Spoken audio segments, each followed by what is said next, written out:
नमस्कार बच्चों, मैं गौरव शर्मा स्वागत करता हूं आप सभी का आपके अपने YouTube चैनल अध्ययन कोचिंग पॉइंट में। बच्चों, आप सभी स्वस्थ होंगे। जैसा कि कोरोना का माहौल चल रहा है, दोबारा से तीसरी लहर आने वाली है, तो आप स्वस्थ होंगे और पढ़ाई अच्छे से कर रहे होंगे। ठीक है, आपको टेंशन लेने की ज़रूरत नहीं है। आपको इसी तरह धीरे धीरे मैं पर डे आपको क्लास देता रहूँगा। और आज मैं बहुत ही महत्वपूर्ण टॉपिक लेके आपके सामने आया हूँ। बायोलॉजी से रिलेटेड है।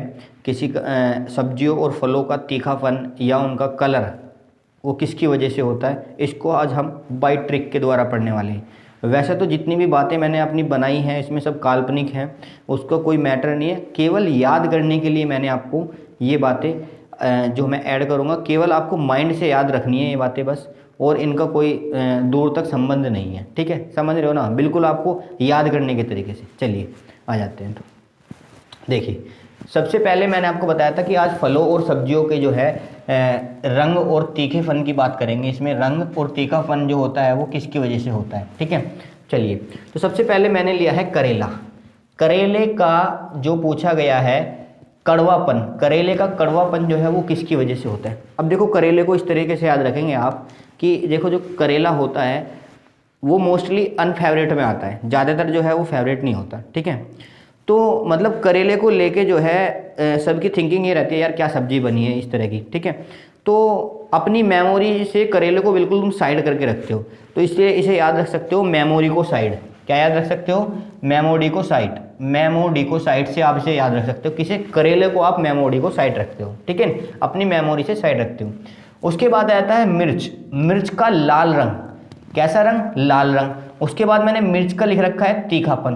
दो चीज़ है कि मिर्च चरहरी क्यों लगती है और उसका लाल कलर क्यों होता है, दोनों के बारे में देखते हैं। सबसे पहले मिर्च के तीखेपन की बात करते हैं। तो यहाँ पे लिख रहा होगा कैप्सिसिन और यहाँ लिख रहा है कैप्सिसिन, दोनों ही लगभग सेम है, केवल सिन और थिन का ही अंतर है। ठीक है, तो थिन मतलब होता है पतला। क्या होता है? थिन मतलब पतला होता है। ठीक है, तो जो मिर्च पतली होती है वो तीखी ज़्यादा रहती है, जो मिर्च ज़्यादा पतली होती है वो तीखी चरहरी ज़्यादा लगती है नहीं। अब यहाँ पे सिन, अब देखो कैप्सिसिन से तो याद रखेंगे, जब ये हमें पता चल गया जो थिन रहती है वो चरहरी लगती है, तो दूसरी में सिन आपको ऑलरेडी याद हो जाएगा, लाल रंग जो होता है उसकी वजह से। ठीक है, इसमें याद रखने की जरूरत नहीं है, एक याद रख लो इनमें से कि कैप से, दोनों ही कैप से हैं। इसमें थिन आ रहा है तो थिन मतलब पतला, और पतली जो मिर्च होती है चरहरी मिर्च होती है वो। ठीक है, आपको पता होगा। उसके बाद आ जाता है दूध का सफ़ेद रंग। दूध का सफ़ेद रंग दिया हुआ है और फिर दूध का पीला रंग दिया हुआ है। दूध का सफ़ेद और पीला रंग। सबसे पहले मैं पीले रंग की बात करता हूँ।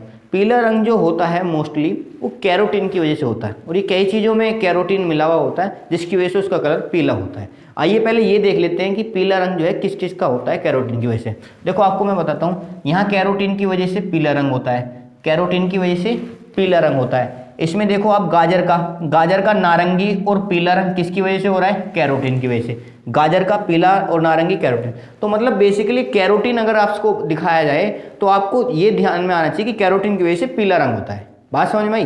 कैरोटीन की वजह से पीला रंग होता है। आप देखेंगे कैरोटीन का और कहीं भी देखो, यहाँ पे भी आप देख रहे होंगे ये कैरोटीन है ये। ठीक है, लहसुन का जो पीला रंग होता है वो भी कैरोटीन की वजह से होता है। तो कैरोटीन को इस तरीके से याद रखो, इमेज ऐसी बना लो कैरोटीन के लिए कि उसकी वजह से पीला कलर होता है जिसका भी होता है। ठीक है, बाकी आपको पता ही है। उसके बाद चलो, कैरोटीन तो हमें याद हो गया। बाकी दूध का जो सफ़ेद रंग होता है वो किसकी वजह से होता है? वो होता है कैसिन की वजह से। किसकी वजह से होता है? कैसिन की वजह से। ठीक है, अब बात करते हैं आंवला। आंवले का कसैलापन। जो आंवला थोड़ा सा खट्टा लगता है, कसैला सा लगता है मोस्टली। ठीक है, आपको पता ही है जो आंवला कहाँ का प्रसिद्ध है, यूपी में तो अपने प्रतापगढ़ का प्रसिद्ध है। ठीक है, तो सिट्रिक एसिड वैसे इसमें होता है। चलिए, तो अब बात करते हैं ये इसका कसैलापन क्या है। कसैलापन जो इसका होता है वो टैनिन की वजह से होता है। अब इसे कैसे याद रखेंगे? मैंने आपको बताया था, मैं केवल आपको रिलेट करके पढ़ा रहा हूँ। हाँ, मैं जो यहाँ बातें बता रहा हूँ वो पूर्णतः सत्य नहीं है, रिलेट करके पढ़ा रहा हूँ ताकि आपको बातें याद रहें, आपको बातें पकड़नी है बस। क्योंकि मैं इस पे ऑब्जेक्टिव क्वेश्चन लेके आऊँगा जब, तब जो है आपको सारी बातें याद आती रहेंगी। ठीक है, ये केवल एक याद करने का तरीका है। तो आंवला, आंवले को कैसे याद रखेंगे? क्योंकि आंवला कहाँ लगता है? टहनी पे लगता है जी। आंवला कहाँ लगता है जी? टहनी पे। और टहनी पे लगता है तो टैनिन इससे याद रहेगा। ठीक है, आंवला कहाँ लगता है? टहनी पे, टैनिन इससे याद रहेगा। ठीक है, चलिए उसके बाद पपीते की बात करते हैं। पपीते का पीला रंग, पपीते का पीला रंग। देखो पपीता तुमने देखा होगा, जो पका हुआ पपीता होता है वो बिल्कुल पीला होता है, ठीक है, और पीले रंग की हमारी कड़ी होती है, कड़ी तो खाई होगी ना आपने। तो पपीता जो है उसका कलर ऐसा होता है, दूर से अगर आप देखोगे तो बिल्कुल कड़ी का और उसका दोनों का कलर एक सा रहेगा, ठीक है। तो कड़ी के जैसा आप इसे कह सकते हो, को पपीता कैसा होता है, कड़ी के जैसा। तो कड़ी के जैसे से याद रख सकते हो क्या है, केरी का जैंथिन। केरी के हमें तो बस हमें तो एक हिंट चाहिए, हमें हिंट चाहिए याद करने के लिए, बाकी तो हम क्वेश्चन को सोल्व कर ही लेंगे। तो क्या हो जाएगा, करी के जैंथिन, केरी का जैंथिन, ठीक है। उसके बाद में बात करा खीरा, खीरे का कड़वापन, खीरे का कड़वापन। अब खीरे को कैसे याद रखेंगे, आपने देखा होगा जैसे ही आप खीरे को काट के खाते हो, जब तक आप उसको मसलते नहीं हो तब तक जो है अगर आप उसको नॉर्मली खा लोगे तो कड़वा लगता है नहीं कड़वा, ठीक है। तो खीरा अगर आपको डायरेक्ट भी खाना है बिना मसले, तो उसके लिए आपको क्या करना पड़ेगा, तो उसके लिए बेटा आपको कुकर में बनाना पड़ेगा। किस में बनाना पड़ेगा, कुकर में। अगर आप कुकर में उसे रांध के बनाओगे, मतलब उसे सब्जी की तरह, तो आपको वो कड़वा नहीं लगेगा, ठीक है। तो कुकर बिटासिन क्या होगा, कुकर बिटासिन से आप इसे याद रख सकते हो, कुकर बिटासिन। बात समझ में आ रही है, कुकर बिटासिन से आप इसे बहुत अच्छे से याद रख सकते हैं, ठीक है। खीरे को अगर वैसे तो कड़वा लगता है, पर कुकर में बनाओगे तो कड़वा नहीं लगेगा, ठीक है। उसके बाद गाजर का नारंगी कैरोटीन मैंने बता ही दिया है। गाजर का लाल रंग की अगर बात करते हैं, जिस तरह से कैरोटीन जो है पीले कलर के लिए यूज होता है, उसी तरह से लाल रंग के लिए मोस्टली जो है एंथोसाइनिन यूज होता है। कौन सा यूज होता है, एंथोसाइनिन, मतलब साइनिन। क्या यूज होता है, साइनिन पे फोकस रखेंगे, साइनिन, ठीक है। जैसे वहां कैरोटीन है पीले रंग के लिए, लाल रंग के लिए क्या होगा, साइनिन। क्या होगा, साइनिन। देखिए यहाँ पे साइनिन है, उसके बाद में लाल रंग के लिए मैं और बता देता हूं आपको, ठीक है। देखो ये लाल रंग आ रहा है तो इसमें भी साइनिन आ रहा है, पर बीटा आ रहा है कोई दिक्कत नहीं, साइनिन तो आ ही रहा है। यहाँ भी देखो लाल रंग आ रहा है तो उसके लिए एंथोसाइनिन आ रहा है नहीं आ रहा है। तो बेसिकली लाल रंग के लिए साइनिन और पीले रंग के लिए कैरोटीन आप याद रख सकते हैं। बात समझ में आ रही है। उसके बाद हरा, आलू का हरा रंग, ठीक है। अब आपने देखा होगा आलू आप लोग खाते हैं तो आलू जो है हरे आ जाते हैं, क्योंकि हरा आलू है, उसे खाते नहीं है। क्यों नहीं खाते आप, ठीक है, तो मैं रिलेट कर रहा हूँ, इसलिए नहीं खाते आप क्योंकि आलू हरा खाने से आपको सोने की बीमारी हो जाती है, सोले की बीमारी, तो आप क्या करते हैं, फिर सोए जाते हैं, ठीक है। तो यहाँ पे देख रहे हो आलू से क्या होता है, सोलेनिन की वजह से जो है आलू का हरा रंग होता है, ठीक है। ये केवल रिलेट, मैं फिर बता रहा हूँ, ये कोई प्रमाणिक तथ्य नहीं है, मैं केवल रिलेट करके पढ़ा हूँ ताकि आपको याद रहे। और यहाँ से क्वेश्चन फंसता है, ठीक है, यहाँ से क्वेश्चन फंसता ही है। ग्रुप डी एनटीपीसी या जहाँ भी साइंस आएगा वहाँ जरूर इनमें से एक क्वेश्चन आपको फंसेगा ही फंसेगा, बहुत ही इंपॉर्टेंट टॉपिक है ये, ठीक है। उसके बाद चलते हैं मूली का तीखापन। मूली का तीखा, आपने देखा होगा मूली जो है चरहरी लगती है, कैसी लगती है, चरहरी लगती है।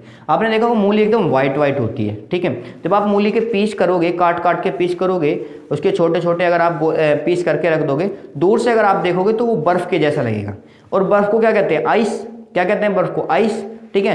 तो इसे कह सकते हो आप आइसोसाइनेट, आइस से आप याद रख सकते हो आइसोसाइनेट, ठीक है। नहीं बात समझ में आ रही है, ये केवल रिलेट करके पढ़ा रही, ठीक है। आइसोसाइनेट एक बार में अगर आपको याद नहीं होता, आपको दूसरी बार में याद हो जाएगा, कोई दिक्कत नहीं है। एक बार अगर आप इसे वीडियो को देखें और फिर दूसरी बार देखें, पर ये गारंटी है कि अगर आपने ध्यान से देख लिया तो जिंदगी भर नहीं भूलेंगे, ठीक है।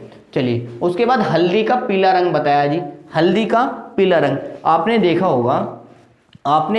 होगा जो हल्दी है, जब वो साबुत हल्दी होती है तो बिल्कुल कड़क होती है। कैसी होती है, कड़क हल्दी होती है, उसे पीस के तो बनाया जाता है। तो हल्दी कैसी होती है, कड़क होती है। कैसी होती है, कड़क। तो कुरकुमिन से ये बन सकता है। कुरकु को याद रखो, बस कह रहे हैं कि कड़क लिख रहा है ना यहाँ पे, कड़क के हिसाब से आप याद रख सकते हैं। बात समझ में आ रही है।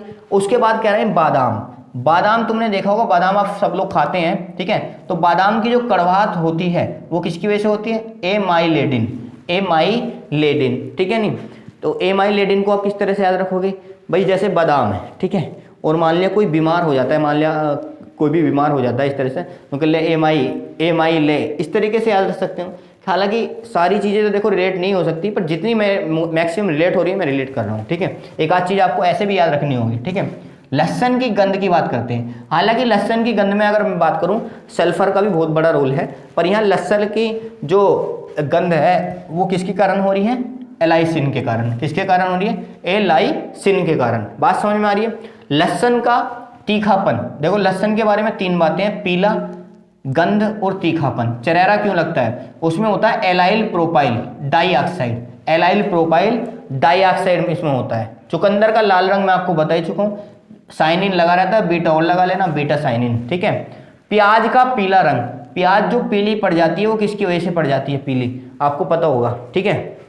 तो पीली प्याज किसकी वजह से पड़ जाती है, देखो प्याज के भी मैंने 3 कलर हैं। प्याज का लाल रंग तो वही एंथोसाइनिन है, प्याज का तीखापन, ठीक है, प्याज का तीखापन और लहसुन और प्याज जो बेसिकली एक ही कैटेगरी में आते हैं। सल्फर और इनमें देखो पोटेशियम और सल्फर की मात्रा रहती है, उसकी वजह से जो है इनकी मात्रा इनमें पाई जाती है। प्याज में तो पोटेशियम की भी पाई जाती है, ठीक है। तो तीखापन जो है लहसुन और प्याज के लिए दोनों एक ही हैं। कौन सा, एलाइल प्रोपाइल डाइऑक्साइड, और इसका भी एलाइल प्रोपाइल डाइऑक्साइड है। बात समझ में आ रही है। लाल रंग मैं बता चुका हूं, और पीला रंग जो है क्यूरेस्टिन के कारण है, क्यूरेस्टिन के कारण, ठीक है ना। उसके बाद तेलों का पीला रंग की बात करें, तेलों का पीला रंग होता है कैल्शियम ऑक्जिलेट, कैल्शियम ऑक्जिलेट। इसे आप इस तरीके से याद रख सकते हैं, जैसे कैल्शियम ऑक्जिलेट जो होता है इसकी जो हमारे जो शरीर में पथरी होती है ना, पथरी, वो कैल्शियम ऑक्जिलेट की ही बनी होती है। बात समझ में आ रही है, कैल्शियम ऑक्जिलेट की। तो आप देखो ज़्यादा तेलों का अगर सेवन करोगे, तेलों से याद रख सकते हैं, तेलों का जो पीला रंग होता है, अगर आप ज़्यादा तेलों का सेवन करोगे तो आपको पथरी हो जाएगी, और पथरी कैसी होती है, कैल्शियम ऑक्जिलेट की, ठीक है। तो उम्मीद करता हूँ मैंने ये आपको रिलेट करके बताई हैं चीज़ें, आप लोगों को समझ में आई होगी। अगर ये आपको एक बार में समझ में ना आए, आप दूसरी बार वीडियो को जो है देख सकते हैं, पर उम्मीद करता हूँ ये सब चीज़ें आपको याद हो जाएंगी, और यहाँ से एक क्वेश्चन फंसता ही फंसता है। तो अगर आपको हमारी ये वीडियो अच्छी लगी है तो प्लीज़ इसे लाइक करें, शेयर करें, कमेंट में कोई भी प्रॉब्लम हो तो हमें बताएं, ताकि हम आपकी प्रॉब्लम का सॉल्यूशन कर सकें। धन्यवाद, जय हिंद।